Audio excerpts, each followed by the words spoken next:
Allô, bonjour à tous. Si vous ne l'avez pas encore fait, je vous invite à vous abonner à ma chaîne et je vous souhaite une très belle journée. En ce 31 décembre 2023, j'ai voulu que nous réfléchissions un petit peu sur la question suivante. L'Allemagne et l'ONU voulaient-ils la guerre entre la Côte d'Ivoire et le Mali? Et cela, c'est suite à l'arrestation des 49 soldats ivoiriens qui ont été libérés après avoir été condamnés. En fait, j'ai lu un article sur la radio France Internationale, RFI, qui m'a amené à me poser de telles questions. L'article a pour titre le contingent malien allemand de la MINUSMA à l'origine de la venue des 49 soldats ivoiriens. Elle dit clairement, enfin, la radio, ou celui qui a écrit pour la radio, dit que le contingent allemand de la MINUSMA est à l'origine de la venue des 49 soldats ivoiriens. Et en lisant l'article, on se rend compte qu'il y a effectivement un contrat, ou on peut dire une convention, entre la Côte d'Ivoire et le contingent allemand.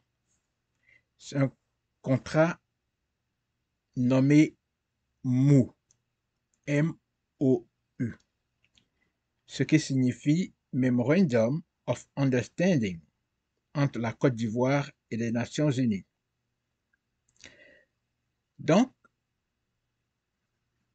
à partir de ce contrat, la Côte d'Ivoire fournit des soldats qui vont travailler avec le contingent allemand de la MINUSMA, donc le contingent qui lui aussi est dans les Nations Unies. Et la MINUSMA, c'est la Multidimensional Integrated Stabilization Mission in Mali. Et dans le cadre de ce contrat, la Côte d'Ivoire avait déjà, avant ceux qui ont été arrêtés, la Côte d'Ivoire avait déjà fourni 7 contingents de soldats ivoiriens qui se sont succédés pour travailler avec ou pour le contingent allemand de la MINUSMA. Ce sont des soldats NSE, ce qui signifie National Support Element.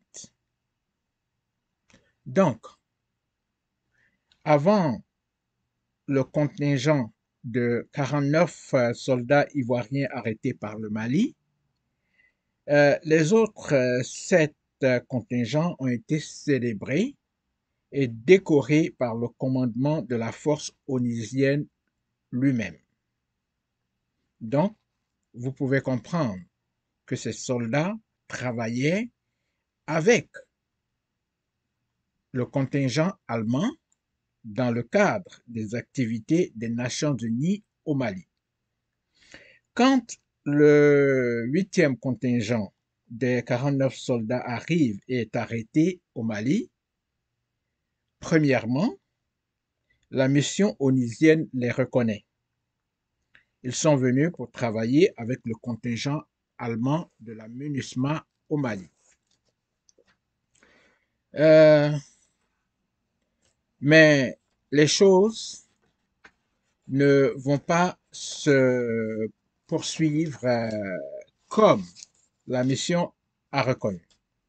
Donc, 3 jours après, le 11 juillet 2022, le porte-parole du siège onusien à l'ONU dit le contraire. Il ne les reconnaît plus. Pourquoi?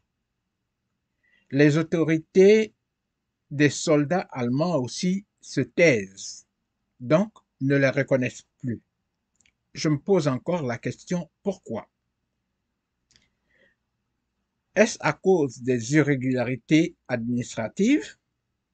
Je pense que ça n'aurait pas dû être un gros problème que peut-être de regarder dans cette affaire et de régler les problèmes qu'il y avait. Mais en réalité, quand on lit l'article, puisque les éléments que je vous donne sont des éléments de l'article, personne ne prend de responsabilité, ni l'ONU, ni les Allemands, et personne. Et cette situation-là crée une crise entre le Mali et la Côte d'Ivoire. Une crise qui s'accentue à tel point que certaines personnes en Côte d'Ivoire souhaitent en découdre avec le Mali et donc on aurait pu arriver à une guerre entre ces deux pays. Et malgré cette crise qui s'accentuait, euh, les Allemands, les autorités allemandes, tout comme l'ONU, se sont tus. Et en réalité, la Côte d'Ivoire et le Mali auraient pu aller en guerre. Et ma question, celle que je me suis posée après avoir lu l'article dont je vous ai fait connaître le titre, la guerre était-elle voulue? Était-elle recherchée? Était-elle souhaitée par l'ONU et l'Allemagne?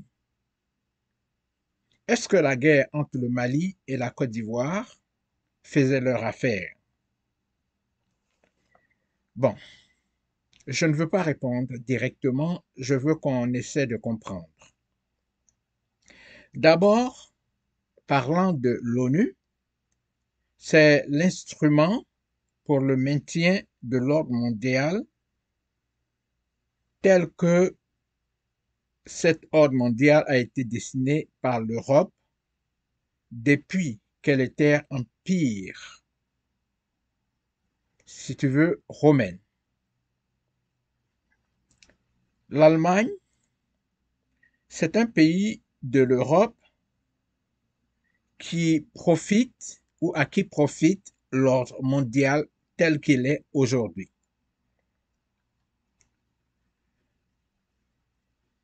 Au Mali, on a un président qui s'appelle Assimi Goïta, qui ne joue pas pleinement le jeu des Occidentaux ou des Européens. En Côte d'Ivoire, on a le président Alassane Ouattara qui, lui, joue le jeu des Européens. En tout cas, il aime bien la France et la France l'aime bien aussi. Et devant cette situation, je peux croire que si l'Allemagne ne reconnaissait pas ou ne reconnaît pas les soldats, et ce qu'elle n'a pas fait jusqu'à aujourd'hui, bon, la Côte d'Ivoire et le Mali auraient pu rentrer dans des crises profondes et auraient pu aller en guerre. Euh, donc, cette guerre, que je peux qualifier de guerre par procuration, aurait pu être vue comme le signe d'une guerre entre Européens qui sont alliés de la Côte d'Ivoire contre la Russie, alliée militaire ou nouvelle alliée militaire du Mali de Assimi Goïta. Donc, une situation de crise profonde qui aurait conduit à la guerre aurait pu pousser au départ de Assimi Goïta, qui devrait se battre contre les djihadistes de son pays, les terroristes de son pays, et contre la Côte d'Ivoire de Alassane Ouattara. Et je pense que tout ce que je suis en train de dire explique le silence et l'attitude que l'ONU et que l'Allemagne ont adopté vis-à-vis des 49 soldats ivoiriens qui avaient été arrêtés au Mali. Bon, j'ai dit que ça aurait pu faire partir le président Assimi Goïta, oui, mais ça aurait pu être aussi, si on veut, le levier d'un vrai dérangement en Côte d'Ivoire, puisque de mon analyse, euh, le président Alassane Ouattara doit faire des efforts énormes pour gouverner la Côte d'Ivoire. On peut sentir qu'il y a une braise sous la cendre. Heureusement, heureusement, je dis que ces deux présidents, Assimi Goïta et Alassane Ouattara, n'ont pas choisi la guerre. Et le fait qu'il n'y ait pas eu de guerre a fait éviter qu'il y ait des morts inutiles. Ensuite, parce qu'il n'y a pas eu de guerre, il n'y a pas eu de réfugiés, euh, des gens qui allaient fuir la Côte d'Ivoire ou qui allaient fuir le Mali, et j'allais dire qui allait créer d'autres problèmes de pauvreté dans ces deux pays et dans les pays dans lesquels ils allaient aller. Le fait d'avoir évité cette guerre, donc, a fait éviter de créer une pauvreté inutile. Ensuite, vous savez que quand les pays qui ont été colonisateurs en Afrique euh, font naître des guerres dans ces pays africains, c'est bien souvent là où il y a des matières premières. Et je pense que le Mali en a suffisamment. Donc cette guerre aurait pu être l'occasion de faire que le Mali vende ses matières premières à vil prix. Et certainement, cela aurait pu être le cas de la Côte d'Ivoire aussi.